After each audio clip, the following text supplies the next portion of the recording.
Durant la preparació i selecció de les idees principals i de la informació que volies incloure a la presentació, potser t'has anat preguntant quines imatges, text o gràfics podries incloure a les diapositives que acompanyaran el teu discurs, sempre i quan hagis decidit que voldràs un suport visual, clar.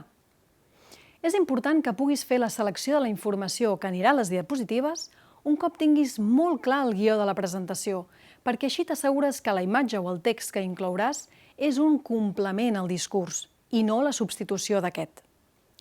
Una pregunta que et pots fer és: per què em poden anar bé les diapositives? Sobretot per mostrar informació que dita et seria més difícil transmetre o que consideres que tindrà encara més impacte mostrant-la. La idea és que puguis ser molt conscient de com articularàs les diferents diapositives i que no es converteixin en el teu guió. No són un guió, sinó un mitjà que emfasitza informació que dius verbalment o que afegeix informació per tal que tingui un impacte major que si és dita verbalment. Les diapositives tampoc no són un contenidor de text perquè l'audiència el llegeixi mentre tu parles. La diapositiva, per tal que sigui efectiva, ha de ser molt breu i ha de sintetitzar els punts claus que explicaràs i desenvoluparàs oralment. No vulguis barrejar text, fotografia, animació i música perquè anirà en contra de l'atenció per part de l'audiència. Per tant, el més òptim seria text molt breu i imatges clares que fins i tot puguin ocupar tota la diapositiva. Si presentes un gràfic, que sigui ben gran, que es pugui comprendre bé i posteriorment tu en puguis fer l'explicació. No vulguis introduir molts colors ni moltes tipografies diferents. Les diapositives no són una competició per veure qui inclou més varietat de materials, sinó que són una plataforma que t'ajuda a mostrar informació que pel públic sigui més fàcil de comprendre.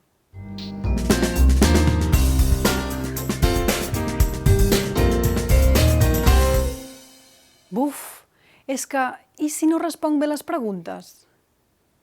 Com em puc preparar les preguntes que em faran? Has de pensar quines són aquelles preguntes que li poden sorgir al públic després d'escoltar-te. Quins dubtes pot generar el treball que has elaborat o quins són els punts dèbils que creus que té el treball i que podrien ser objecte de la pregunta per part del comitè. Escriu les preguntes i pensa en les possibles respostes.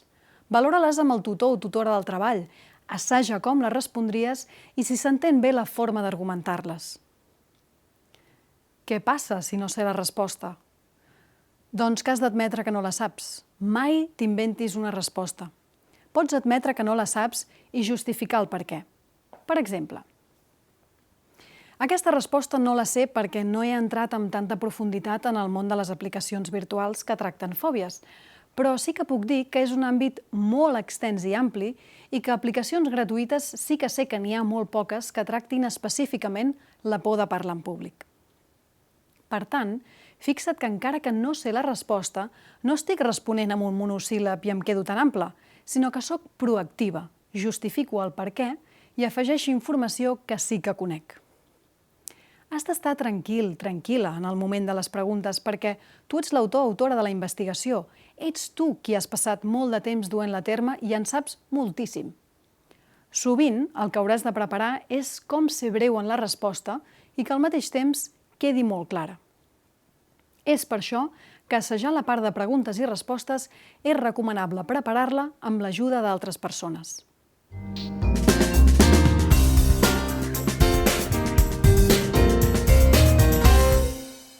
Assajar és essencial per diverses raons. La primera és per controlar el temps que t'han assignat per realitzar la presentació i poder cenyir-t'hi al mil·límetre. Si t'han marcat un temps per exposar el treball, l'has de respectar i per fer-ho has d'assajar i cronometrar-te. El segon benefici d'assajar diverses vegades és que et familiaritzes a explicar el contingut i t'entrenes a explicar-lo de forma efectiva. Per exemple, aniràs dominant el vocabulari i pensant els connectors que empraràs, però també les pauses que faràs servir per espaiar les idees i els diversos apartats. Ei, això no vol dir saber-se el discurs de memòria. Una altra raó és que l'assaig oral t'aportarà confiança. Saps què diràs i com ho diràs.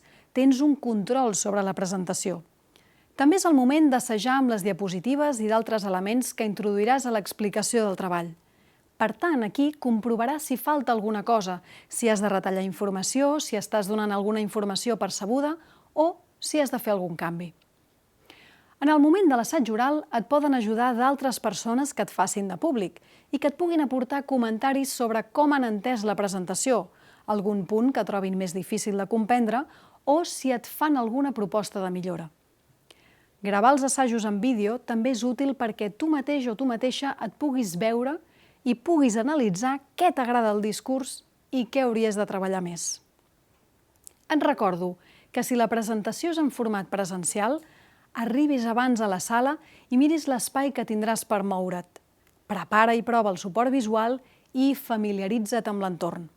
Si la presentació és en format virtual, mira d'assajar directament a través de la plataforma que faràs servir i així preparis la càmera, la llum, el micròfon, la part de tu que sortirà a càmera i el fons darrere teu. Prepara-ho bé perquè ho tinguis tot ben controlat. Ja veus que assajar és realment important. I ara la meva pregunta és: et sents preparat, et sents preparada per la presentació del teu treball? Moltíssima sort!